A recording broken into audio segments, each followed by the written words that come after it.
Welcome everybody, Marcus Stone here. In this video I want to show you how we can fade to black in Adobe Premiere 2019, and it's really simple. So what you want to do is just right to Effects, Dip to Black. When you have it, you will have it here, Video Transition, Dissolve, Dip to Black, and paste it on your timeline.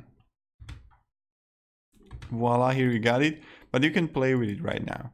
When I'm going to click on it, I can make it longer,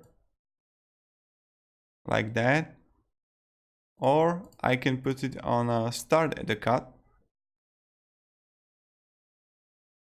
or I can put it and at the cut.